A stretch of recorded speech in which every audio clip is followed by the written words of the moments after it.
Oi, turma, eu sou o Elisvaldo e essa é a minha amiga Carol.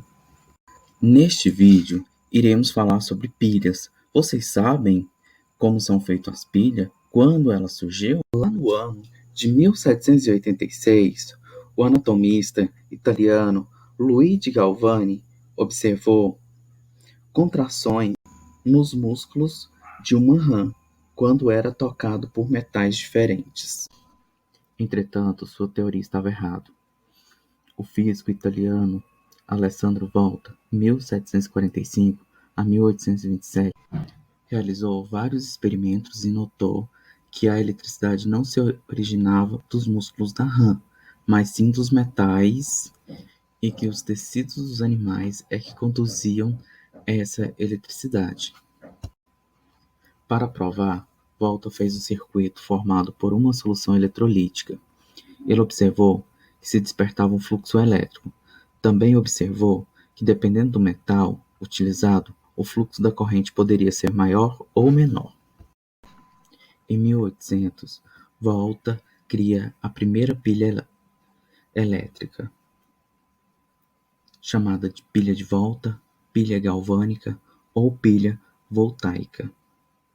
E ainda rosário. Essa é a pilha de volta.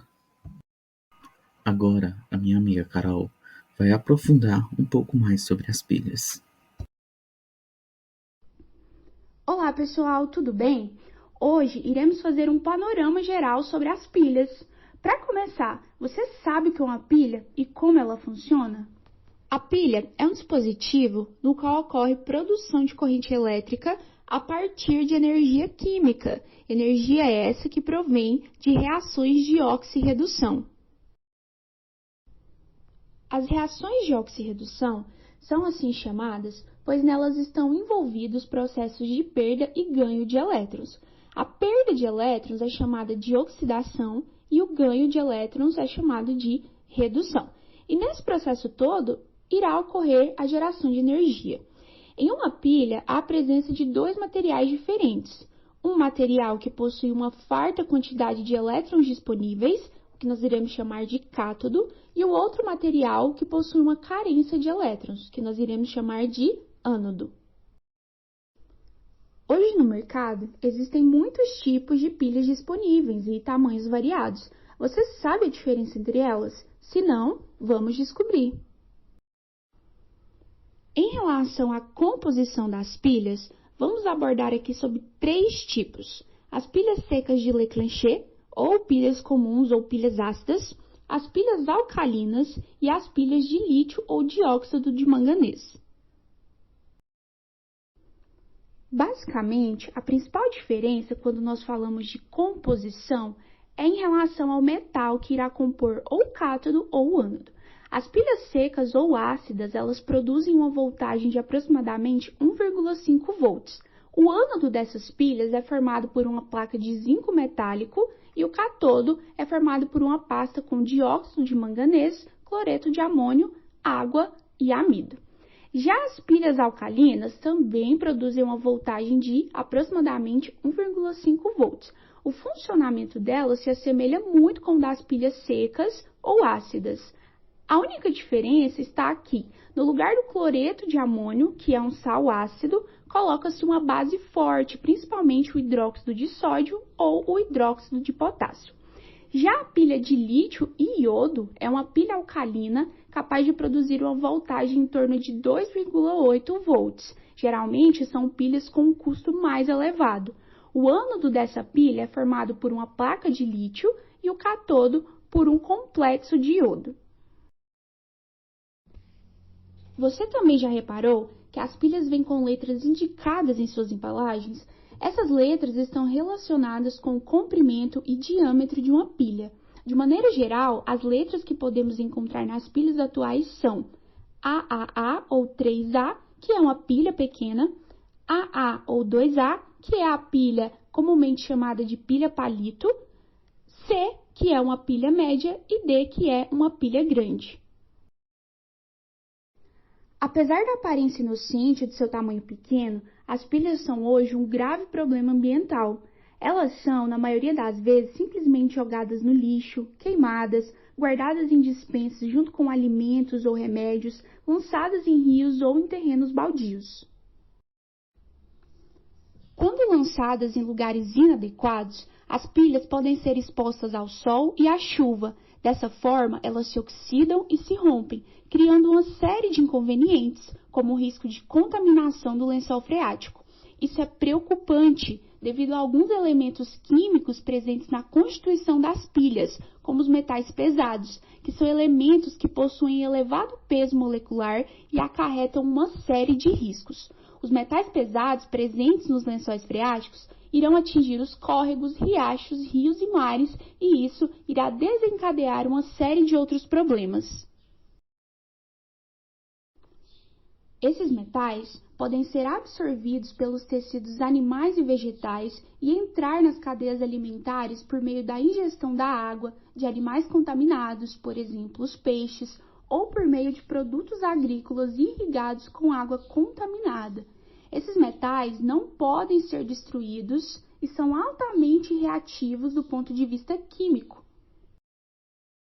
Como metais prejudiciais ao organismo humano, podemos citar alguns exemplos, como o mercúrio, cujos principais prejuízos estão relacionados ao sistema nervoso. Podemos também citar o lítio, que afeta o sistema nervoso central, gera visão turva, ruído nos ouvidos, vertigens, debilidade e tremores. O zinco provoca irritação gastrointestinal e vômitos, e também o manganês provoca anemia, dores abdominais, crises nervosas, perturbação emocional, entre outros sintomas. Percebe-se que existem vários problemas relacionados ao descarte incorreto das pilhas. A população faz o descarte no lixo, pois não sabe que se trata de um resíduo perigoso, que contém metais pesados e outros elementos tóxicos, ou por não ter alternativa para descartar esses resíduos. Vamos ver o que a legislação diz quanto a isso? A Resolução número 401 de 2008 do Conselho Nacional do Meio Ambiente, em seu artigo 19, diz que os estabelecimentos de venda de pilhas de níquel-cádmio e óxido de mercúrio devem obrigatoriamente conter pontos de recolhimento adequados. Além disso, o artigo 22 dessa mesma resolução diz que não serão permitidas formas inadequadas de disposição ou destinação final de pilhas e baterias usadas, como lançamento a céu aberto, queima a céu aberto ou incineração em locais não licenciados, e também é proibido o lançamento em corpos d'água, praias, manguezais, pântanos, terrenos baldios, poços e etc. Há também outra lei muito importante quando pensamos no descarte de lixo, a Lei número 12.305 de 2010, que institui a Política Nacional de Resíduos Sólidos. Essa lei organiza a forma com que o país lida com o lixo, exigindo dos setores públicos e privados transparência no gerenciamento de seus resíduos aqui no Brasil. O artigo 33 dessa lei nos diz que os fabricantes, importadores, distribuidores e comerciantes de pilhas e baterias são obrigados a estruturar e implementar sistemas de logística reversa mediante retorno dos produtos após o uso pelo consumidor. Você sabe o que é logística reversa? Bom, é um sistema que consiste em um conjunto de ações, procedimentos e meios destinados a viabilizar a coleta e o retorno dos resíduos sólidos ao setor empresarial, visando o reaproveitamento ou outra destinação final ambientalmente adequada. Você sabia que algo tão pequeno podia ter um impacto ambiental tão grande? É muito importante que antes de descartar qualquer tipo de resíduo, a gente procure saber de que resíduo se trata e o quanto ele pode ser prejudicial para o meio ambiente. Agora que você sabe todas essas informações sobre as pilhas, conscientize e repasse a informação para outras pessoas. Até mais!